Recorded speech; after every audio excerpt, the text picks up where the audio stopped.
m'ont demandé d'être président, c'est moi qui ai été président de thèse. Vous avez pris conscience que cette journée est non seulement spéciale pour vous, mais aussi pour nous, parce que nous venons de Grenoble et de Besançon, et qu'il y a la grève, et que trouver un train pour revenir avec des trains, des chevaux très délicats, et pour repartir, c'est à peu près la même chose. Ce qui fait qu'il faudra vraiment qu'on détermine la 4h15, parce qu'après, nous n'aurons plus de train pour rentrer. Alors, comme nous avons d'autres obligations, notamment familiales, nous allons faire en sorte que tout se passe bien assez rapidement. Plus rapidement probablement que cela n'aurait nécessité, mais je dois tenir compte du fait que chacun a eu à faire pas mal d'efforts pour venir vous rejoindre ici à Lyon. Voilà, c'est ce que je voulais vous dire en préambule. Voilà, alors vous allez nous présenter vos travaux relativement rapidement pour les mêmes raisons que je viens d'indiquer. Et puis ensuite, mes collègues interviendront dans l'ordre suivant. D'abord Karine Banelier-Kastakis, puis M. Rodéo Hueb. Ensuite, vous pourrez répondre aux deux questions, aux deux rapporteurs. Ensuite, j'interviendrai, je donnerai la parole in fine à votre directrice. Chers collègues, si vous voulez intervenir, bon. juste quelques mots à dire au tout début pour présenter. Alors, voilà, comme quoi on a bien travaillé juste avant, mais l'échange de souvenirs, on ne maîtrise jamais les femmes. Allez-y, chers collègues. Juste quelques mots, Madame Naïbi, et également pour le jury et pour le public qui est là aujourd'hui. Évidemment, c'est un bon jour pour vous, vous l'attendiez depuis longtemps. C'est un parcours peut-être pas vraiment classique pour une doctorante.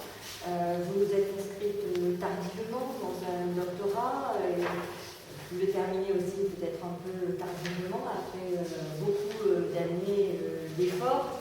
Alors vous avez d'abord fait vos études au Tchad avec une licence en gestion et technique économique, et puis une maîtrise également en sciences de gestion.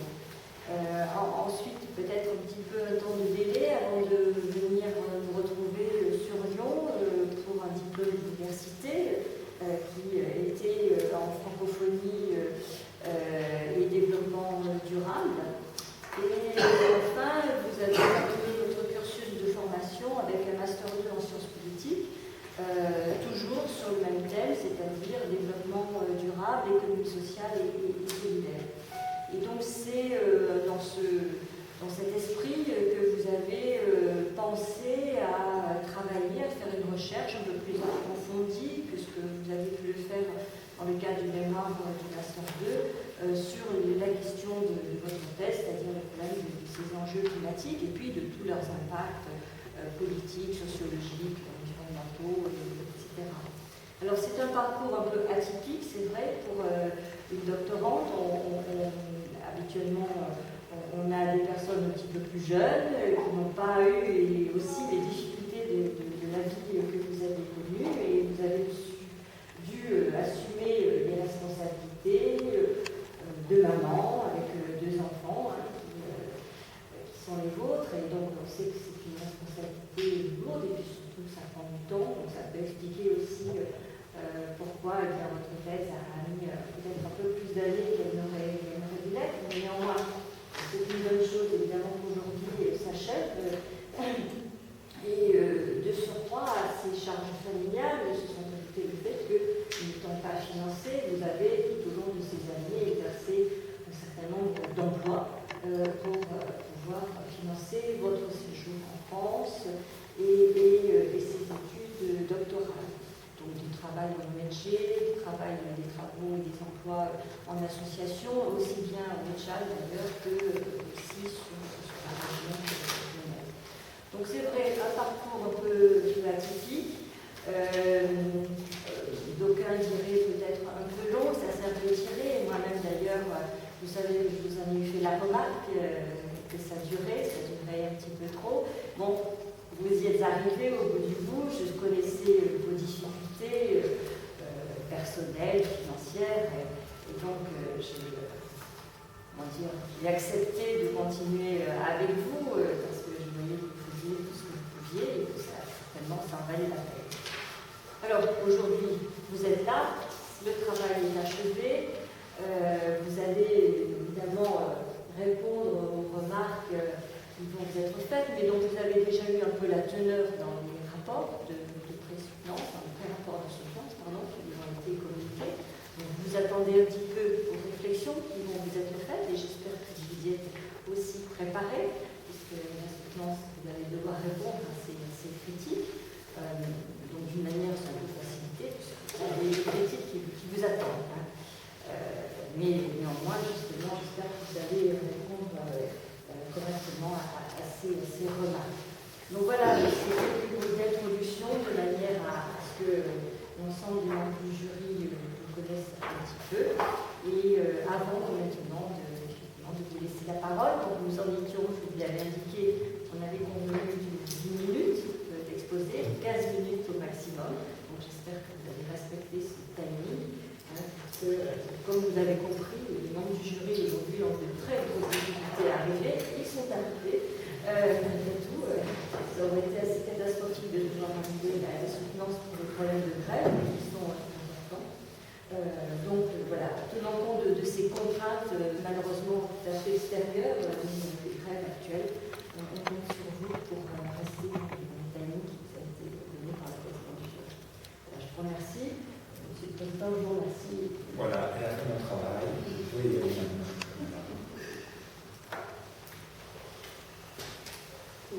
à vous. Monsieur le Président du jury, Mesdames et Messieurs les membres du jury, chers invités, bonjour. Monsieur le Président du jury, permettez-moi de remercier ma directrice de thèse, Mme Mireille Cousson, pour son encadrement et son encouragement tout le long de ce travail. Je remercie également les membres du jury, ici présents, de leur participation à cette soutenance. Merci au président de la séance et merci au rapporteur d'avoir lu le manuscrit de ma thèse et de bien vouloir l'évaluer. Et même le président l'a dit. Merci aussi au président qui a lu. Merci à vous, parents, amis et connaissances qui êtes venus me soutenir à cette étape. Le travail que j'ai l'honneur de vous présenter aujourd'hui a pour titre les changements climatiques, un nouvel enjeu des relations internationales, impact et éléments de stratégie d'adaptation au Tchad. Ce travail est l'aboutissement d'un parcours à la fois personnel et universitaire sur lequel je reviendrai avant de souligner les principales conclusions. Avant tout, je voudrais vous donner les raisons pour lesquelles j'ai choisi ce sujet de thèse. En 2009, pour valider mon diplôme de Master 2 en sciences politiques, parcours économique, développement durable, économie sociale et solidaire, organisé par l'Institut international pour la francophonie à l'Université Lyon 3, j'ai passé 3 mois de stage au sein du bureau de programme des Nations Unies pour le développement au Tchad. Durant mon stage, j'ai remarqué que la plupart des investissements étaient concentrés sur le milieu urbain. Pourtant, 80% des populations tchadiennes vivent en milieu rural et sont en majorité pauvres. De plus, avec la menace que font peser les changements climatiques sur les moyens d'existence de ces populations, celles-ci éprouvent d'énormes difficultés pour entreprendre leur activité. Alors, je me suis posé la question suivante. Comment pourrait-on aider ces populations à réduire leur vulnérabilité et à améliorer leurs conditions de vie? C'est ainsi que j'ai décidé de travailler sur les actions d'adaptation au changement climatique au Tchad. Comme le changement climatique est un phénomène global et qui touche tous les pays, il est important de préciser au niveau international comment les différents pays s'organisent pour régler ces problèmes. Voilà pourquoi j'ai intitulé mon travail « Les changements climatiques et nouvelles enjeux des relations internationales, impact et éléments de stratégie d'adaptation au Tchad ». En effet, les changements climatiques sont dus à l'augmentation des gaz à effet de serre dans l'atmosphère. Selon les différents rapports de groupes d'experts intergouvernementaux sur l'évolution du climat, ces changements climatiques bouleversent toute la planète et leurs impacts écologiques et socio-économiques sont une menace pour tous les pays, surtout pour les pays en développement dont fait partie le Tchad. Cependant, ce n'est que vers la fin du XXe siècle que la communauté internationale a pris conscience de ces phénomènes et les pays développés sont pointés du doigt pour en être les responsables historiques. Cette prise de conscience a conduit à la mise en place d'une gouvernance climatique mondiale avec la création des instruments juridiques, des mécanismes de coopération et des stratégies dont l'adaptation et l'atténuation. Dans cette étude, l'accent est mis sur l'adaptation car elle constitue une question essentielle pour les pays en développement. Ainsi, le Tchad s'est intégré dans la démarche internationale de lutte contre les changements climatiques en signant et en ratifiant le protocole de Kyoto et la Convention cadre des Nations Unies sur les changements climatiques. Au niveau national, il a aussi créé des institutions, adopté des textes juridiques et élaboré des stratégies d'adaptation. Tout cela nous amène à nous poser des questions suivantes. Les négociations climatiques ont-elles une chance d'aboutir à un accord globalement contraignant et dans quelle mesure ces phénomènes peut-il modifier la nature des relations entre les États? Les initiatives entreprises par le gouvernement tchadien sont-elles suffisantes? Sinon, quelle stratégie pourrait aider les populations, surtout rurales, à s'adapter? Pour répondre à ces questions, nous avons adopté une démarche qui réunit l'approche théorique du sujet et l'étude empirique du phénomène. Pour ce faire, différents types de documents ont été consultés dans les bibliothèques. Des archives publiques et privées dans les organisations internationales et dans les organisations non gouvernementales. Enfin, pour recueillir des informations auprès des populations tchadiennes, une enquête de terrain a été menée auprès des cadres et personnels techniques, des ministères, des organisations de la société civile, des organisations internationales et des organisations non gouvernementales indiennes, ainsi qu'auprès des populations des localités de Malogada et de Boudanos qui sont dans la région sahélienne. L'objectif de notre étude est double.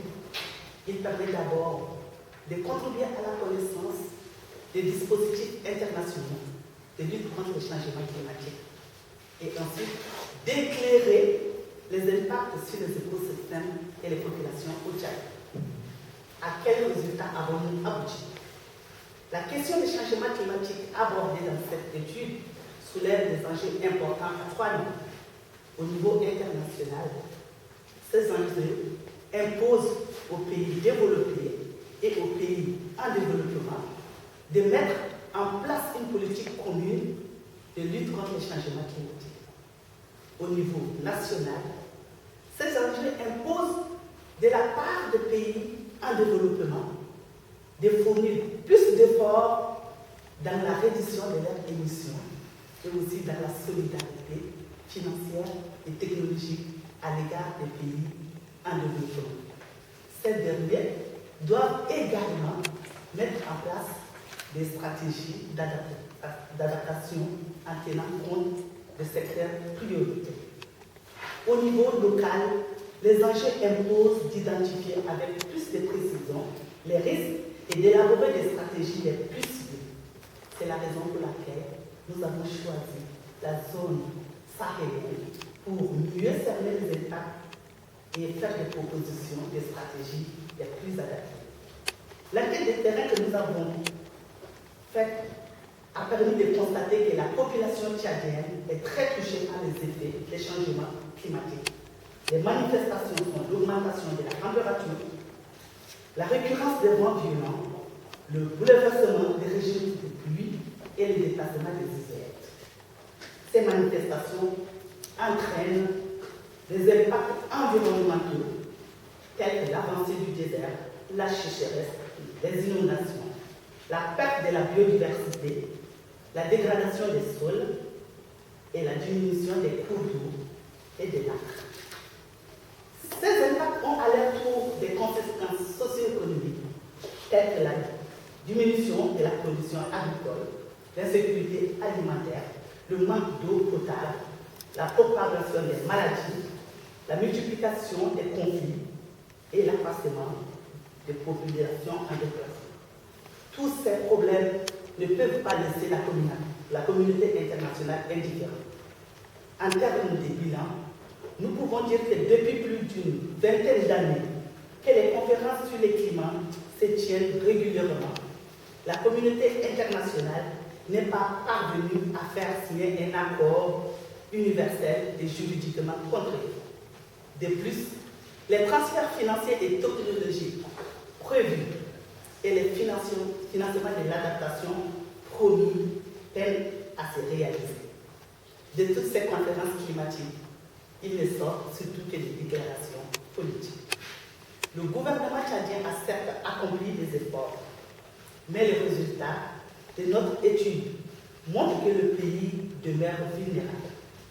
Cette vulnérabilité est due aux conditions géographiques, sociales et politiques qui ne permettent pas au pays d'asseoir une réelle politique de lutte contre les changements climatiques. Ainsi, au niveau des tests juridiques, l'écart est considérable entre l'élaboration et la mise en œuvre.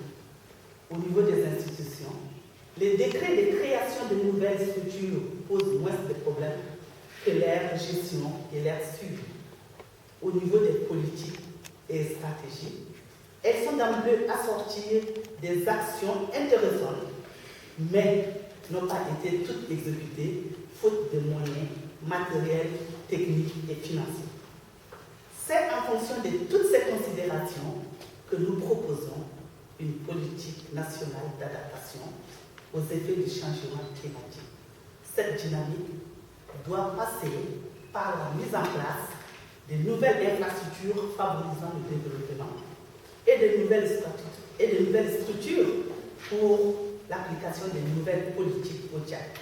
Il s'agit d'intégrer la stratégie d'adaptation au changement climatique dans les plans de développement nationaux et locaux, ce qui permettrait de réduire la vulnérabilité et la pauvreté des populations, de développer les infrastructures de transport et de télécommunications dans tous les pays, de développer une politique énergétique basée sur le développement des énergies renouvelables, de favoriser la modernisation des exploitations agricoles et pastorales pour permettre aux agriculteurs et aux éleveurs de limiter les risques et d'être plus résilients, de développer une politique d'urbanisation orientée vers des transports en commun, l'amélioration des conditions de logement, la collecte et la valorisation des déchets dans les grandes villes, ce qui protégerait les populations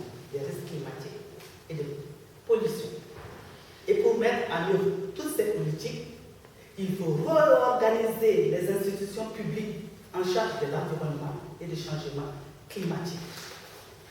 Il faut mettre au niveau national en place un observatoire sur les effets du changement climatique. Et enfin, il faut créer aussi une plateforme sur les changements climatiques afin de renchérir les informations disponibles et de développer les connaissances scientifiques utiles à la lutte contre les changements climatiques.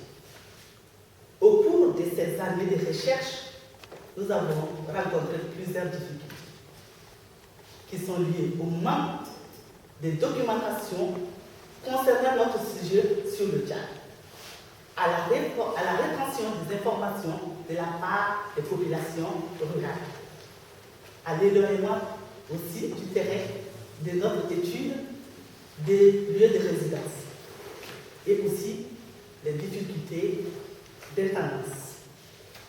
Monsieur le Président du jury, si au cours des derniers siècles, les signes avant-coureurs des catastrophes climatiques au niveau national n'ont pas été compris assez tôt pour éviter les crises, aujourd'hui, l'ignorance et le laxisme ne sont plus une excuse car les gouvernements ont plus d'informations sur ces phénomènes et la possibilité d'une meilleure anticipation. Cependant, nous déplorons l'absence d'un accord climatique mondial avec des règles contraignantes. Il en est de même pour les financements d'adaptation dont le versement est en deçà des promesses. Ainsi, sans un engagement juridique et financier de la part des pays développés, les pays en développement ne seront pas en mesure de réaliser leurs actions d'adaptation. Monsieur le Président du jury, les principales conclusions de ce travail permettent de contribuer au débat actuel sur la manière de lutter contre les risques climatiques au Tchad et ou des voies à d'autres études comparatives dans d'autres pays pareils de la sous-région.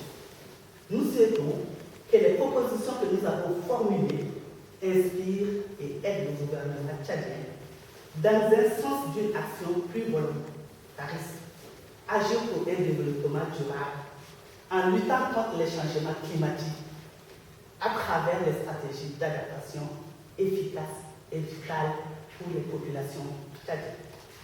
Monsieur le Président du jury, Messieurs les membres du jury, voici résumé les résultats de mes travaux de recherche. Je demande votre indulgence pour les coquilles que vous aurez constatées et les différents manquements que vous aurez identifiés. Et je mets à votre disposition pour les questions et les observations que vous voudrez bien formuler. Je vous remercie pour votre attention et intérêt. Merci beaucoup. Eh bien, écoutez, on va d'abord faire parler nos deux rapporteurs. Karine Madinier-Christakis, vouliez-vous prendre en première parole? Très volontiers, merci Monsieur le Professeur Fontanelle. Madame Neiby, eh bien c'était avec grand intérêt que j'ai abordé la lecture de votre thèse sur les changements climatiques et les stratégies d'adaptation au Tchad. Je l'ai abordé effectivement avec une lecture peut-être de juristes internationalistes qui s'intéressent à ces questions environnementales.